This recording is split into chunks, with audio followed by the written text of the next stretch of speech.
Science का ये objective special video है जिसका पार्ट 4 है। इससे पहले हम लोग पार्ट 1, पार्ट 2 और पार्ट 3 को देख चुके हैं, जिसमें हम लोग एक से लेकर 82 तक के महत्वपूर्ण फैक्ट्स को कवर किए हैं। इसमें 83 से 107 तक के महत्वपूर्ण फैक्ट्स को कवर करेंगे, जिसमें जो परीक्षा के दृष्टिकोण से अति महत्वपूर्ण है।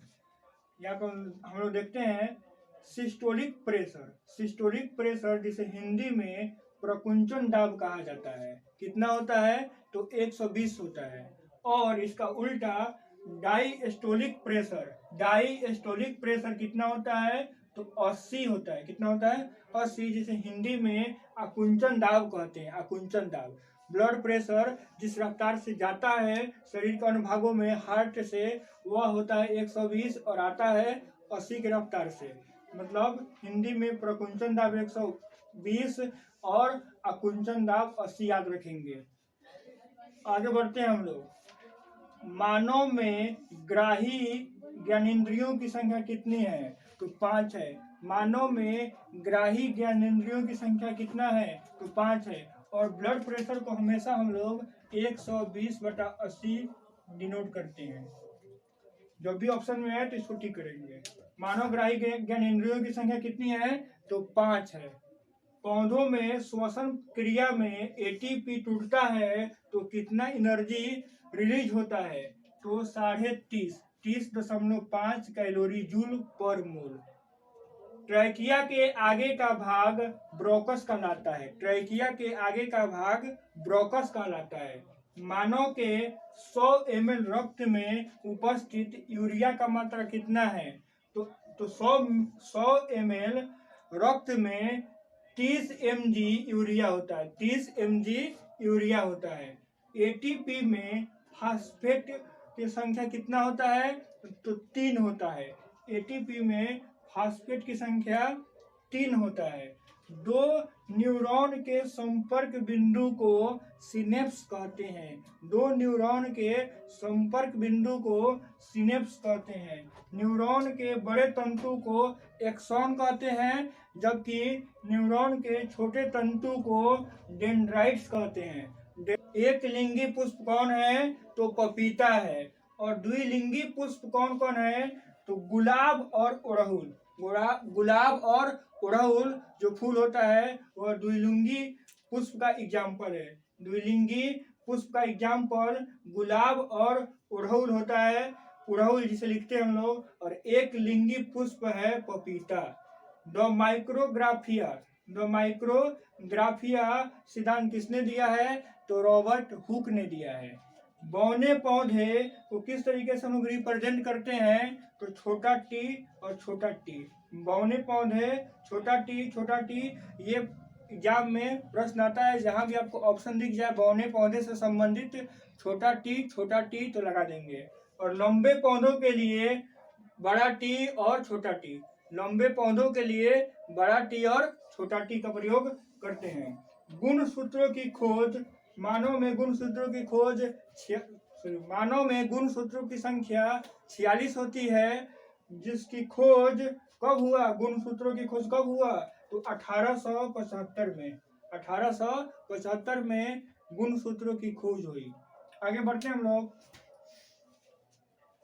मानव में ऑटोसोम की संख्या 22 जोड़ी होता है। ऑटोसोम वही है गुणसूत्र। गुणसूत्र को इंग्लिश में क्या कहते हैं ऑटोसोम कहते हैं। 22 जोड़ी होता है और एक जोड़ा XY के टर्म में होता है।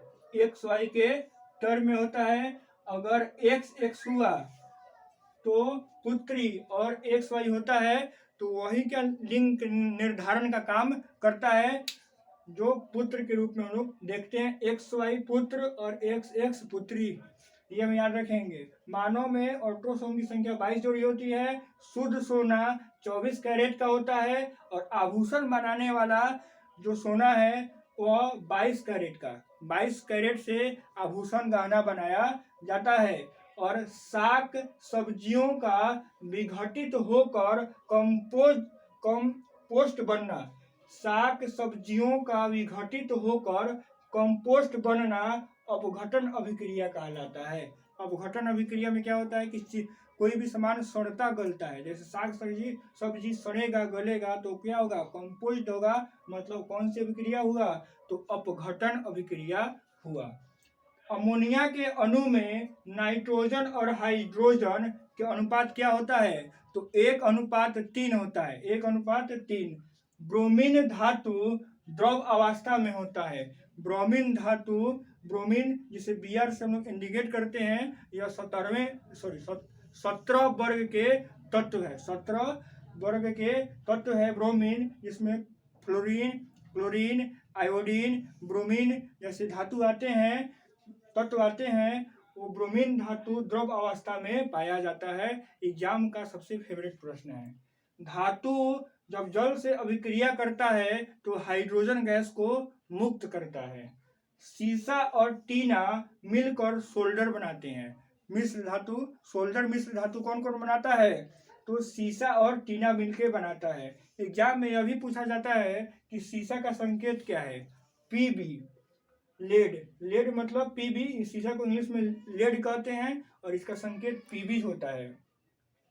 और टीन का संकेत एसएन होता है, टीन का संकेत एसएन होता है, या सीसा और टीन मिलके सोल्डर बनता है, जिससे हम लोग सोल्डरिंग का काम जो करते हैं इलेक्ट्रॉनिक्स डिवाइस में, वो सोल्डर सीसा और टीन से मिलकर बना होता है।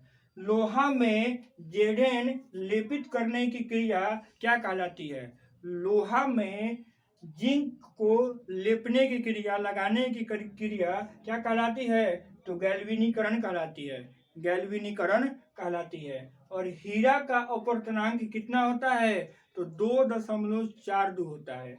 हीरा का अपवर्तनांक कितना होता है, 2.42। हीरा का अपवर्तनांक 2.42 और जल का अपवर्तनांक 1.33। ये भी प्रश्न बहुत बार पूछा गया है बोर्ड में।